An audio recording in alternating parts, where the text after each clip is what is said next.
ہمارے رب العالمین سورہ عمران میں 166 میں، اور ہمارا جو ہے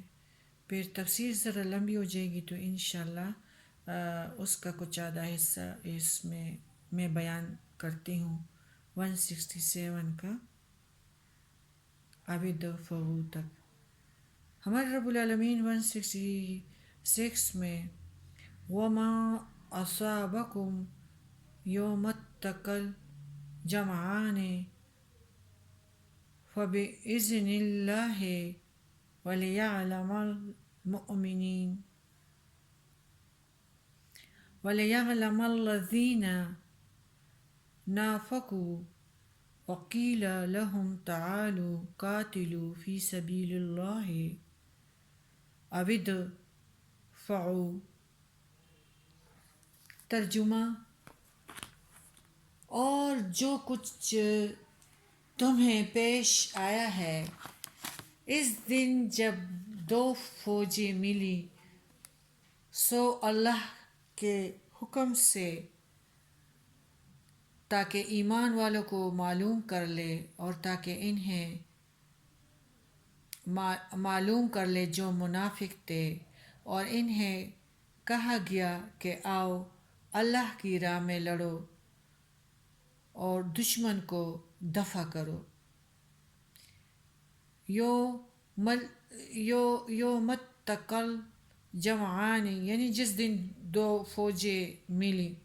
غزوہ احد کی طرف اشارہ ہے، جس دن اسلام اور کفر کی فوجیں ایک دوسرے کے مقابل ہوئے اور آپس میں ان کی مڈ بھیڑ ہوئی۔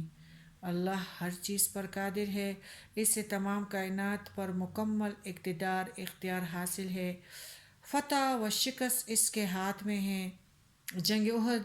میں جب مسلمان مجاہدوں اور مشرکین مکہ کی آپس میں مڈ بھیڑ ہوئی اور مسلمانوں کو عارضی جو ہے شکست ہوئی، مسلمان اس لیے مغلوب ہوئے کہ خود مسلمانوں کے عمل سے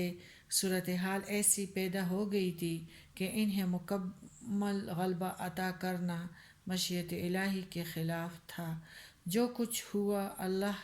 کے حکم سے ہوا، اور جس کا سبب خود مسلمان ہی تھے۔ مقصد یہ تھا کہ ایک طرف تو مسلمانوں کے ایمان اور خلوص کا پتہ چلے، اور دوسری جانب منافقوں کا نفاق ظاہر ہو جائے اور کھرے کھوٹے میں پوری تمیز ہو جائے۔ جنگ شروع ہونے سے پہلے جب منافقوں کا سردار عبداللہ بن ابی 300 آدمیوں کو ساتھ لے کر واپس جانے لگا تو اسے کہا گیا کہ عین موقع پر کہاں بھاگتے ہو؟ آؤ، اگر مسلمانی کے دعوے میں سچے ہو تو اللہ کی راہ میں آؤ لڑو، ورنہ کم از کم دشمن کو روکنے اور دفع کرنے میں ہی حصہ لو اور اس میں شریک ہو جاؤ،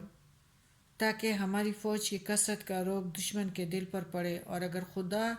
کی راہ میں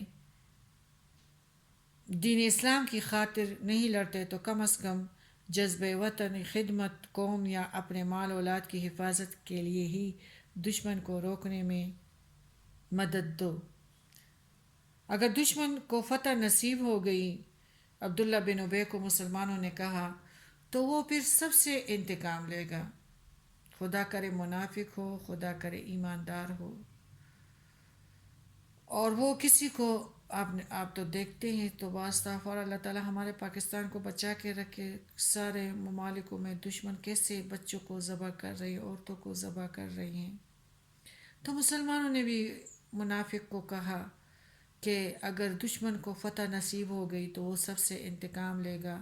اور کسی کو بھی نہیں چھوڑے گا۔ ہر طرح سے انہیں سمجھانے کی کوشش کی گئی، تمام باتیں کھول کر روشن کر دی گئی، لیکن یہ منافق نہ مانا اور ان کے